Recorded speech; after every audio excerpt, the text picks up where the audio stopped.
పొప్పాస్కాయ చెట్టు ఎంత చక్కగా మొలిసిందో చూడండి, ఎంత చక్కగా ఉందో. ఇది ఎంత పెద్దగా అయిందో మాకు.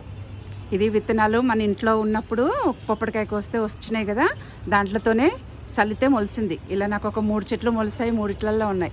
చూడండి వర్షం పడింది ఎట్లా ఉన్నాయో ముత్యాలలాగా వాటర్ డ్రాప్స్. చూడండి ఇది ఇప్పుడు నాకు పూత కూడా వచ్చిందనమాట. చూడండి ఇలా పూత కూడా వచ్చింది. మనకి ఈ పువ్వు చూస్తుంటే సేమ్ లిల్లీ ఫ్లవర్ లాగానే ఉంది. సేమ్ లిల్లీ ఫ్లవర్ ఎలా ఉంటుందో సేమ్ అలానే ఉంది. చూడండి మొగ్గలు వచ్చినాయి చక్కగానే. దీనికి చూద్దాం ఎన్ని కాయలు కాస్తుందో ఏంటో చూద్దాము. నేను ఒక పెద్ద డ్రమ్లో మొలిసింది ఇది. ఇందులో నాకు ఒక మల్బరీ చెట్టు, ఒక మామిడి చెట్టు ఉన్నాయి. చూడండి ఇదంతా ఆర్గానిక్గా తీస్తున్నాము. చూడండి మీకు కాయలు వచ్చినప్పుడు నేను చూపిస్తాను దీనికి మళ్ళీను.